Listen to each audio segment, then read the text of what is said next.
Boa noite, telespectadores. Estamos em um dos momentos de muita alegria aqui no nosso Viver Bem, começando mais uma segunda-feira com Viver Bem em Cristo, ouvindo a palavra de Deus que traz um refrigério para nós, né, para nossa alma, nos anima, nos consola e nos fortalece nessa caminhada aí, né, tão insegura que é a nossa passagem pelo planeta Terra, eu creio.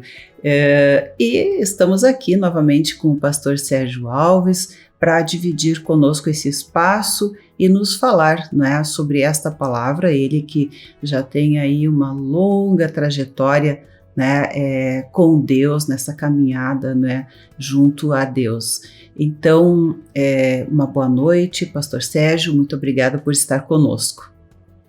Boa noite a todos, a alegria é minha de retornar sempre a esse programa, de estar aqui ministrando aquilo que é de Deus para todos vocês, porque a gente se sente muito útil aqui e a recompensa é divina sobre nossa vida sempre, mas vejo assim que isso pode realmente ajudá-los, porque ajuda sempre, Deus ajuda todos que estão necessitados, e nós sempre somos necessitados, sempre precisamos de um apoio, de uma intervenção miraculosa, às vezes na nossa vida. Vocês precisamos de conselhos, e a Bíblia tem tudo isso para nós, porque Deus deu isso para nós, né? Verdade, e prova disso também, né, que há uma concordância, né, por parte de muitos, de vários segmentos, né, e ontem entrevistando também algumas duas médicas psiquiatras, né, sobre essas circunstâncias de vida, sobre os problemas das doenças mentais, e houve essa concordância também, né, citação por parte delas, inclusive, da questão espiritual, desta importância para que as pessoas possam vencer esses obstáculos mentais, né? Que por todo suporte que se dê do ponto de vista médico, a pessoa tem que ter aquele momento do start, e daí até a aderir ao tratamento, aquele momento de mudança da mente, né? Então, e citaram a questão realmente da espiritualidade, né? De Deus. Então eu achei realmente isso muito importante, né? São maneiras de se ver e de se compreender as coisas que ajudam as pessoas, não é? Aquelas que não têm tanto conhecimento, assim, né? Como, digamos, o senhor, por exemplo, né? Que já tem uma vivência de tão longo tempo e conhece muito bem Deus e os milagres que ele opera na transformação da mente, né? De um homem, das suas vontades, das suas emoções. E dentro disso também, pastor, tem coisas que, né, a gente pensa, Deus vem também só e consola e ajuda e cura realmente, né? Mas me deparei com uma palavra, né, um pouco mais dura aqui, né, de Deus, do livro de Isaías, e eu gostaria de citar aqui 2 versículos no capítulo 41 de Isaías, onde um diz assim, no 24, eis que sois menos do que nada, e menos do que nada é o que fazeis. E aí no 29 diz, eis que todos são nada, as suas obras são coisa nenhuma. E aí a gente fica chocado, né? Será que Deus está dizendo aquilo para mim? Eu não sou nada, o que eu faço não é nada, né? Ao que Deus está se referindo, né? Veja bem que essa palavra é a realidade, realmente, né? Veja que toda a nossa vida, sem conhecer o Senhor, eu vivi 36 anos sem conhecer o Senhor, eu lutava para ser alguma coisa, né? E sempre competi, briguei, lutei para ser alguma coisa, né? Quando eu cheguei na igreja, né, eu vi assim, olha, vocês, para ter Deus e ser próspero e ter sucesso, você tem que ser nada. Que paradoxo, Como assim, né? Mas, se bem que, abrindo um parênteses aqui, né, eu já ouvi muitas vezes, com certeza o pastor e muitas pessoas que nos assistem ouviram as pessoas dizer, pois é, né, quando estão assim muito abatidos, derrotados, né, praticamente, né, postos a nocaute por uma doença, e diz assim, pois é, a gente não é nada, né? Então, realmente, né? Então, o que está escrito aqui, Deus está dizendo, ó, tu não é nada. Eu acho que quem mais ouve essa frase é os médicos, né? Sim. É um comentário, uma constatação, assim, né, que realmente a pessoa se decepciona, assim, poxa, né, claro, né, subliminarmente está dizendo, eu pensava que era alguma coisa forte, batalhando, trabalhando, vencendo, fazendo isso, fazendo aquilo, e de repente eu tô aqui, eu não sou nada, né, não sou nada, então é a realidade, né, que a gente se dá conta, né, naqueles momentos em que a força humana, a capacidade humana não tem como, né, vencer.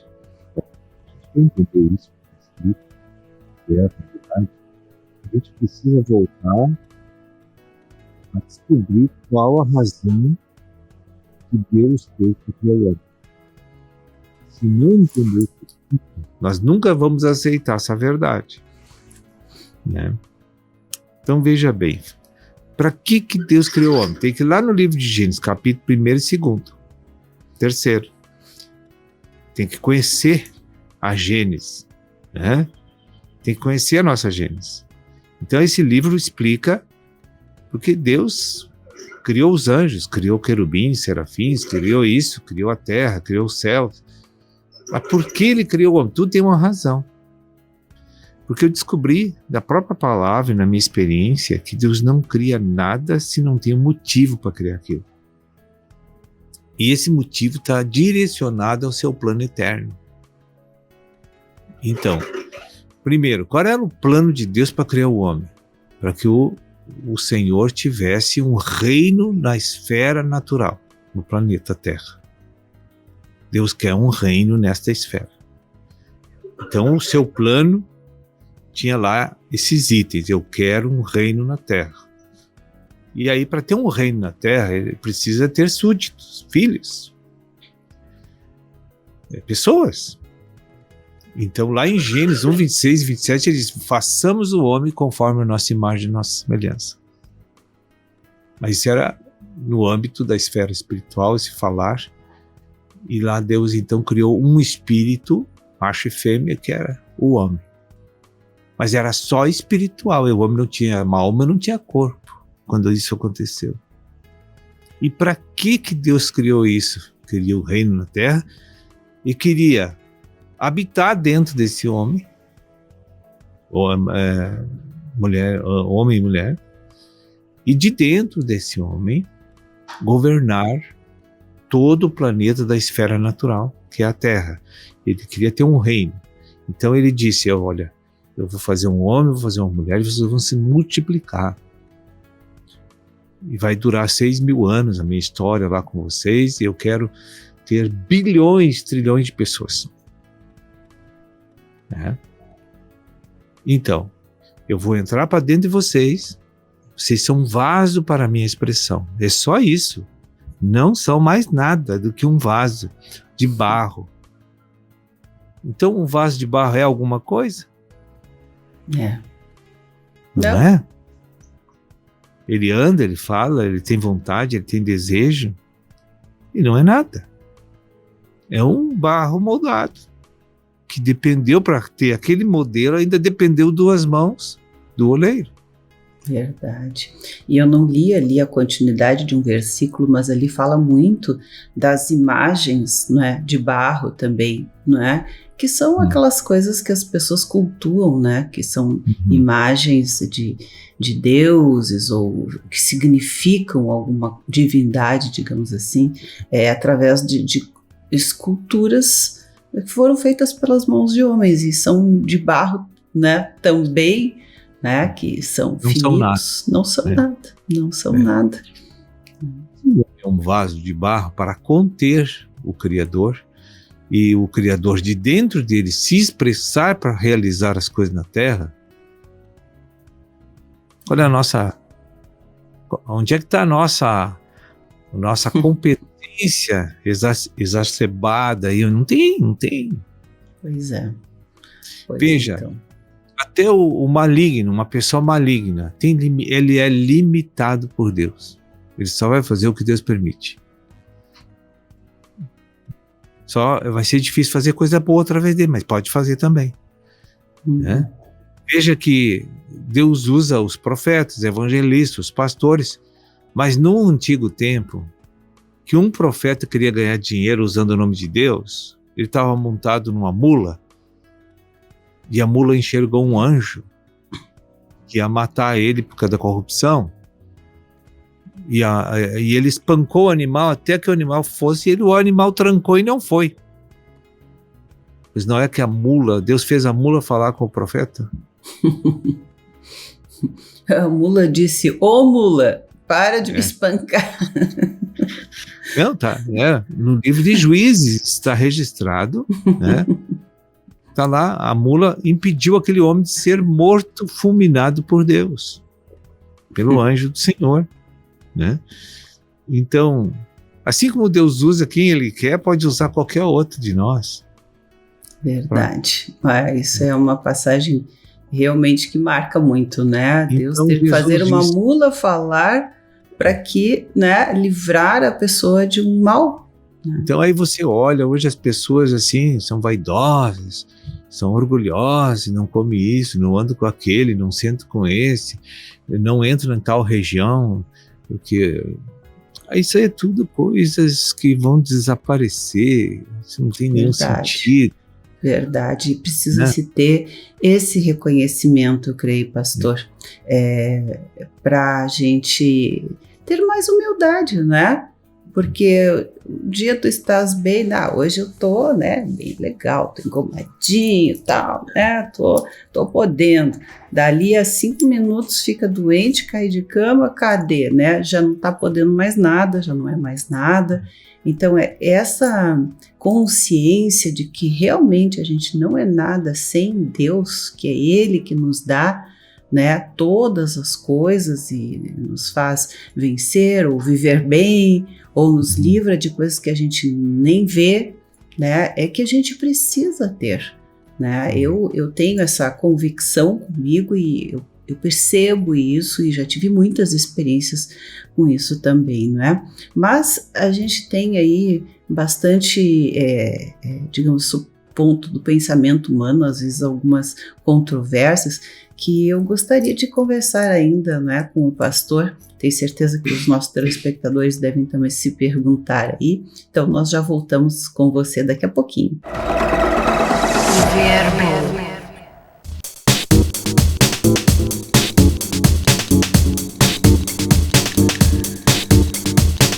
Estamos de volta e no primeiro bloco aí falamos sobre os versículos 24 e 29 do capítulo 41 de Isaías, né?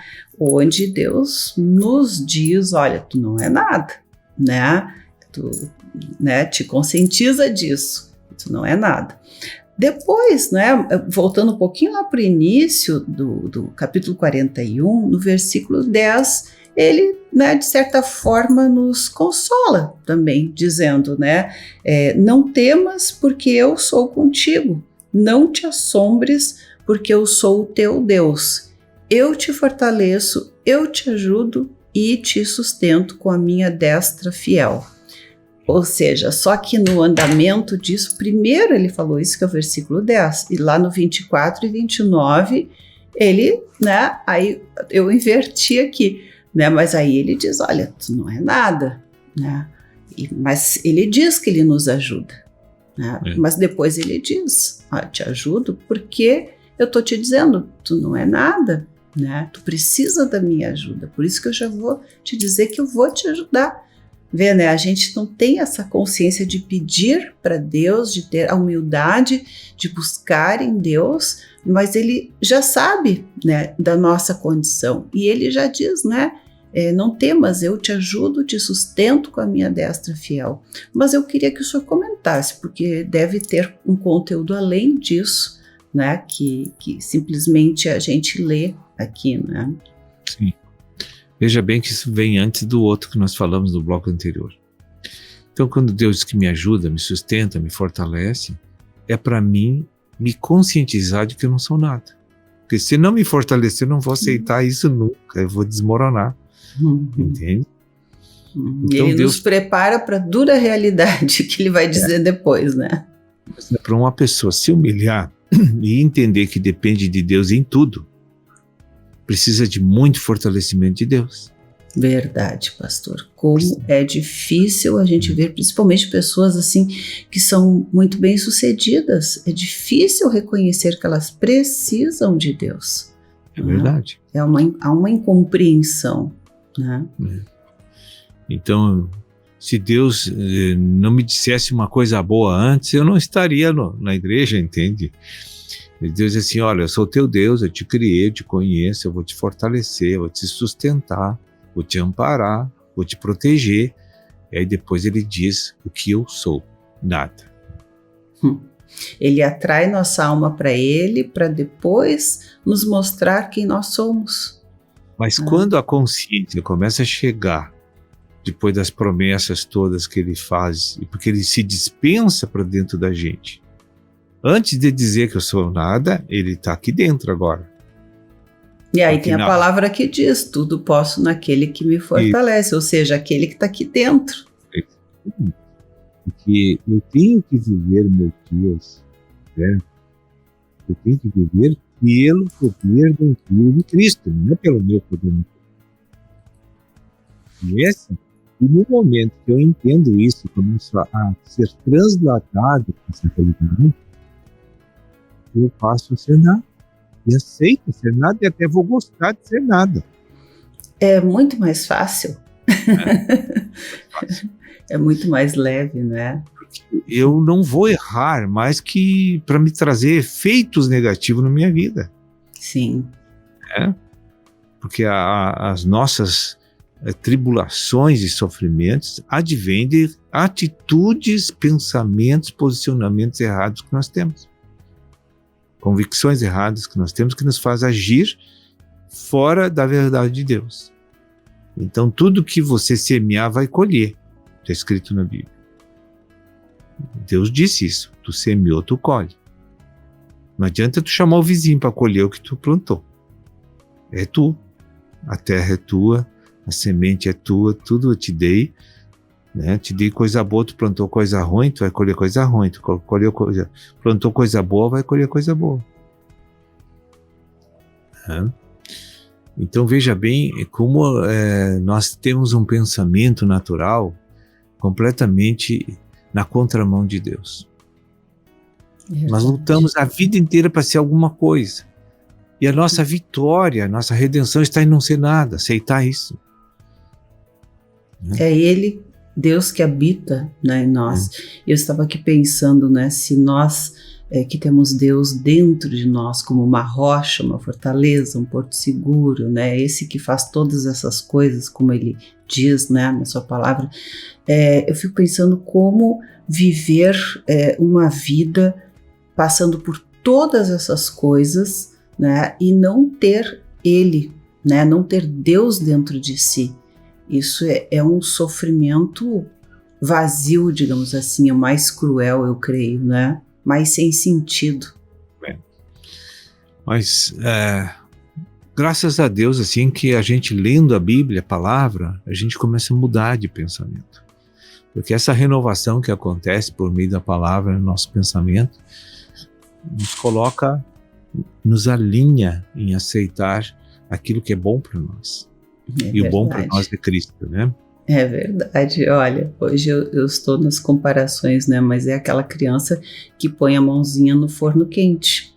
Né? Então, isso acontece com a gente. Nós já erramos tantas vezes e quando Deus começa a iluminar a nossa mente, as situações para o erro, para reagir a muitas coisas, por exemplo, de determinadas formas, ela muda.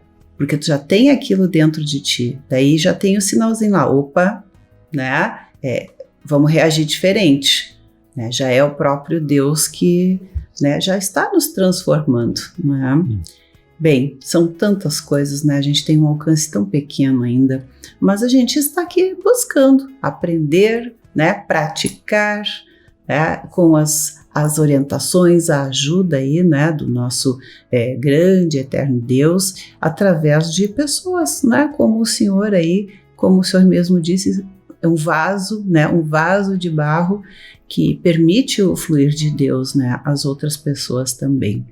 Então, eu lhe agradeço muito, né? Obrigada por estar conosco mais uma semana e queremos, né, poder, se Deus quiser, estar aqui novamente na próxima segunda-feira, pastor. Eu agradeço a participação e uma boa noite a todos e vocês fiquem todos aí com Deus, né? E tenham uma boa noite aí de descanso. Amém, uma boa noite para todos. Verbo.